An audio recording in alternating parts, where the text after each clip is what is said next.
আসসালামু আলাইকুম। আপনাদের সবাইকে কমপ্লিট মেন্টর চ্যানেলে স্বাগতম।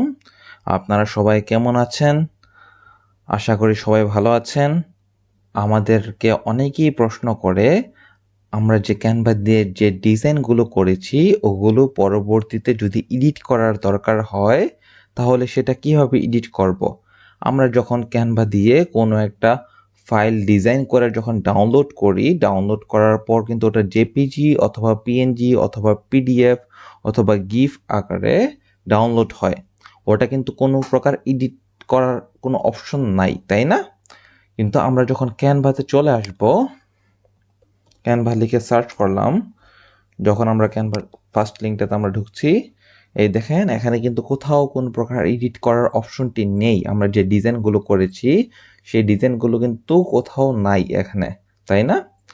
কিন্তু আপনি যে ডিজাইনটি করেছেন সেটা কিন্তু নন এডিটেবল, সেটা কিন্তু জাস্ট একটা এস্থেটিক ইমেজ। আপনি জেপিজি আকারে ডাউনলোড করেছেন সেটা, অথবা পিএনজি আকারে সেটা ডাউনলোড করেছেন।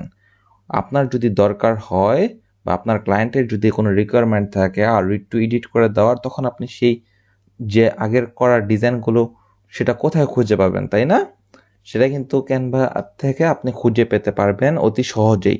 সেটা কি হবে, আপনি যখন ক্যানভাতে ঢুকবেন, ঢোকার পর আপনার আগের করা যে ডিজাইনগুলো রয়েছে সেগুলো দেখেন লেফট সাইডে যেখানে প্রজেক্ট নামে একটা অপশন আছে, সেটার মধ্যে আমরা একটা ক্লিক করব।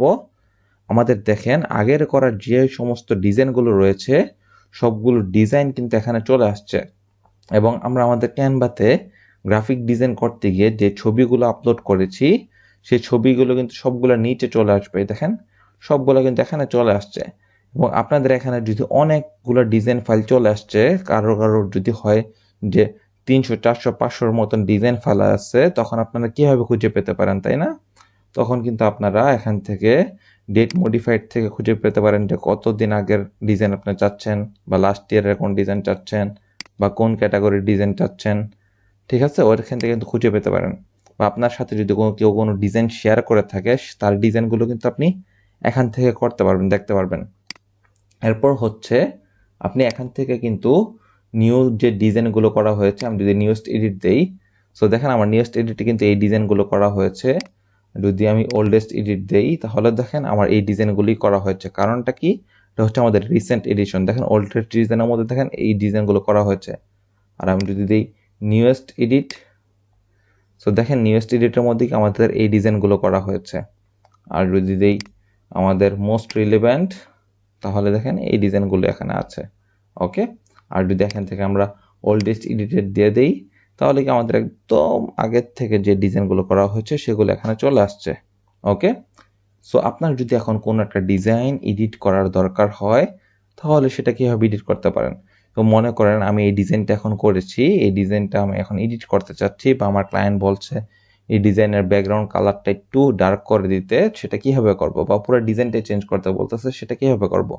যে আমাদের যে এই ডিজাইনটার মধ্যে আমরা জাস্ট ক্লিক করব। ক্লিক করার পর দেখেন আমাদের ডিজাইনটা কিন্তু এখানে চলে আসছে। ঠিক আছে, মনে করেন আমাদের ক্লায়েন্ট বলছে তুমি এই শেপটা এখান থেকে সরাই দিবা, ডিলিট করে দিবা। আমি ডিলিট করে দিলাম। ডিলিট করার পর ক্লায়েন্ট বলছে মনে করেন এখান থেকে আমি আরেকটা শেপ দিতে বলছে, তো আমি আরেকটা শেপ এখান থেকে দিয়ে দেই। এখান থেকে নিচে চলে আসি। ওকে, এখান থেকে আমি আরেকটা শেপ এখান থেকে দিয়ে দিচ্ছি। মনে করেন এখান থেকে এই শেপটা ইউজ করতেছে, জাস্ট এই শেপটা এখান থেকে আরেকটু ছোট করে ইউজ করে দেই, এবং এটার কালারটা আমি চেঞ্জ করে দেই, এই কালার। ওকে, সো এখান থেকে এটা একটু অ্যালাইনটা ঠিক করে নিলাম। ওকে, আমার ক্লায়েন্ট যদি এরকমভাবে কোনো প্রকার চেঞ্জ চায়, সেটা কীভাবে করব? সেটা হচ্ছে এখান থেকে জাস্ট ক্লিক করে দিলেই হয়ে যাবে প্রজেক্ট থেকে।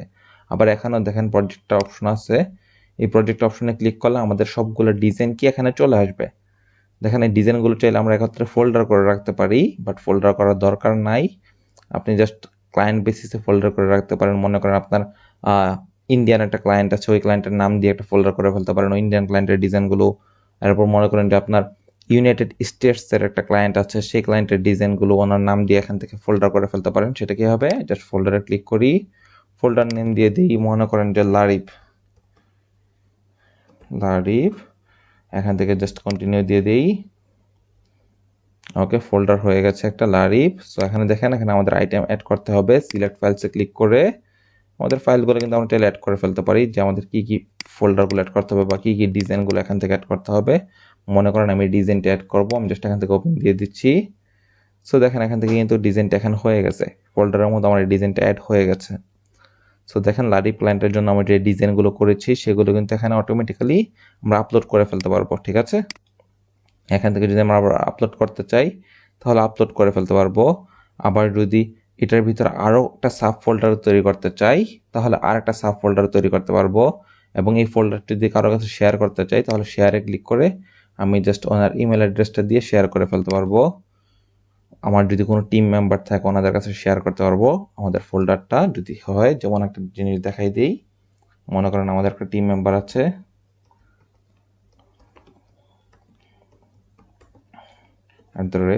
@gmail.com, মনে করেন এটা আমাদের একটা টিম মেম্বার, তো ওনার কাছে আমি শেয়ার করতে চাচ্ছি। এখান থেকে জাস্ট আমি ক্যান এডিটর দিয়ে দিই এখান থেকে, কারণ সে এডিট করতে পারবে। ওকে, এটা দিয়ে দিলাম। নোটিফাই টিম মেম্বার দিয়ে দিই, জাস্ট শেয়ার ফোল্ডার দিয়ে দিব।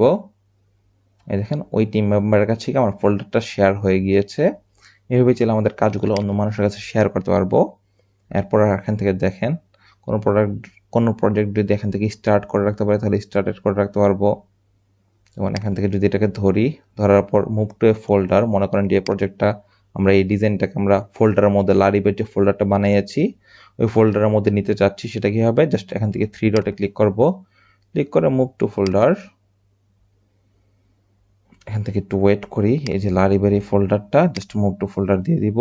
আবার মনে করেন যে এই ডিজাইনটা আমি লারিবের ফোল্ডারে নিতে চাচ্ছি, জাস্ট সিলেক্ট করে মুভ টু ফোল্ডার। এখান থেকে লারিবের এই ফোল্ডারে নিয়ে নিতে পারি, দেখেন মুভ হয়ে যাবে, মুভ করে দিলাম। এখন মনে করেন যে এখানে আরেকটা ডিজাইন আছে, এই ডিজাইনটা আমরা যদি চাই ডিলিট করতে তাহলে ডিলিটও করতে পারবো আমাদের প্রজেক্ট থেকে। জাস্ট মুভ টু ট্র্যাশ দিয়ে দিলে এই ডিজাইনটা কি ডিলিট হয়ে যাবে। জাস্ট মুভ টু ট্র্যাশ দিয়ে দিলাম, ডিজাইনটা কি ডিলিট হয়ে গেছে। আর যে আমরা যে ফোল্ডারের মধ্যে যে ডিজাইনগুলো এখানে ঢুকিয়েছি সেটা হচ্ছে ইমেজ, এখান থেকে ডিজাইন সেকশন থেকে দেখতে পারবো। এই দেখেন আমাদের প্রজেক্টগুলো এখানে ঢুকে গিয়েছে। আর এটা হচ্ছে ইমেজ যেটা আমরা পিসি থেকে আপলোড করে রেখেছি, আর এটা হচ্ছে কি আমাদের ডিজাইনগুলো যেটা আমাদের প্রজেক্ট আকারে হয়ে রয়েছে। সো এভাবে চাইলে ক্লায়েন্টের নাম দিয়ে আমরা ফোল্ডার ওয়াইজ করে ক্লায়েন্টের ডিজাইনগুলো রাখতে পারবো। আর ওই যে একটু আগে যে একটা ডিজাইন ট্র্যাশ ফাইলে পাঠিয়ে দিলাম, মানে ডিলিট করে দিলাম, সেটা কোথায় আছে সেটা এখান থেকে ট্র্যাশে চলে যাবে আমাদের ক্যানভা থেকে। একটু ওয়েট করি, সেটা কয়েকদিনের মধ্যে ডিলিট হয়ে যাবে। আপনি যখন মুভ টু ট্র্যাশ করে দিবেন আর যদি রিস্টোর না করেন তাহলে এটা কয়েকদিনের মধ্যেই ওইখান থেকে ডিলিট হয়ে যাবে। একটু লোড হচ্ছে, একটু ওয়েট করি। এই দেখেন এখান থেকে ট্র্যাশ অপশনটা আছে, ট্র্যাশে জাস্ট ক্লিক করলাম। ক্লিক করার পর আমাদের যে ডিজাইনটা এটা যদি আমরা পার্মানেন্টলি ডিলিট করে দিতে চাই তাহলে এখান থেকে ক্লিক করে ডিলিট করে দিতে পারবো, ডিলিট পার্মানেন্টলি। আর এই ডিজাইনটা যদি আমরা ডিলিট না করে আমরা আবার রিস্টোর করতে চাই, মানে এই ডিজাইনটাকে আমরা নিয়ে আরও কাজ করতে চাই, তাহলে আমরা আবার রিস্টোর করে দিলে ডিজাইনটা আগের পজিশনে চলে আসবে। সো আমি ডিজাইনটা ডিলিট করছি না পার্মানেন্টলি, জাস্ট কোনো একটা ডিজাইন পার্মানেন্টলি ডিলিট করতে চাইলে এখান থেকে ডিলিট পার্মানেন্টলি দিলেই আপনার ডিজাইনটা ডিলিট হয়ে যাবে। আর যদি এখান থেকে রিস্টোর করতে চাই জাস্ট রিস্টোর আমরা ক্লিক করছি, দেখেন ডিজাইনটা আবার আগের পজিশনে চলে যাবে। জাস্ট প্রজেক্টে চলে আসি, আসার পর এখান থেকে দেখেন আমাদের ডিজাইনটা কিন্তু রয়েছে। জাস্ট একটু দেখাই, মুভ টু অল্ডেস্ট এডিট, এই দেখেন ডিজাইনটা কিন্তু চলে আসছে। ওকে, সো এই হচ্ছে কাহিনীগুলো। জাস্ট এখান থেকে আমরা তাহলে ফোল্ডারে নিতে পারবো, just move to folder, just লারিভ, জাস্ট মুভ ফোল্ডার করে দেই। ওকে, জাস্ট ফোল্ডারের মধ্যে লারিভ ফোল্ডারের মধ্যে মুভ হয়ে গেছে। আমাদের যদি ফোল্ডারগুলো দেখতে চাই এখান থেকে আমরা ফোল্ডারগুলো দেখতে পারবো। দেখেন এটা হচ্ছে আমাদের একটা ফোল্ডার, আমাদের যদি ক্লায়েন্টের আরও ফোল্ডার থাকে সবগুলো এখানে চলে আসবে। আর আমাদের যাবতীয় ডিজাইনগুলো যদি দেখতে চাই এখানে আমাদের যাবতীয় ডিজাইনগুলো চলে আসছে, যে ডিজাইনগুলো এখন পর্যন্ত করেছি। এখান থেকে যদি আমাদের ইমেজগুলো দেখতে চাই, যে ইমেজগুলো আমরা আপলোড করে রেখেছি ক্যানভার মধ্যে, সবগুলো ইমেজ এখানে চলে আসছে। ওকে, সো এই হচ্ছে ক্যানভার প্রিভিয়াস প্রজেক্ট যেগুলো আছে, যেগুলো আমরা আগে এডিট করেছি বা আগে ডিজাইন করেছি, সেগুলো কীভাবে খুঁজে পেতে পারি এবং সেগুলো কীভাবে ফোল্ডার ওয়াইজ সাজায় রাখতে পারি। কারণ আমাদের তো আর একটা ক্লায়েন্ট থাকবে না, আমাদের তো অনেকগুলো ক্লায়েন্ট থাকে ফ্রিল্যান্সিং করতে গেলে। সো প্রত্যেকটা ক্লায়েন্টের জন্য তো একসাথে যদি সবগুলা ক্লায়েন্টের ডিজাইন যদি আমরা একসাথে রাখি তাহলে কি হবে, হিবিজিবি হয়ে যাবে, পরে নিজেরাই খুঁজে পাবো না নিজেদের ডিজাইন। সো এই জন্য সবচেয়ে বেস্ট হচ্ছে আপনার ক্লায়েন্টের নাম দিয়ে আলাদা আলাদা করে ফোল্ডার বানাইয়া পরে ওই ফোল্ডারের মধ্যে আপনি রেখে দিতে পারেন আপনার ডিজাইনটা। সো আশা করি ভিডিওটা আপনার উপকার আসবে। সবাই ভালো থাকবেন। আসসালামু আলাইকুম।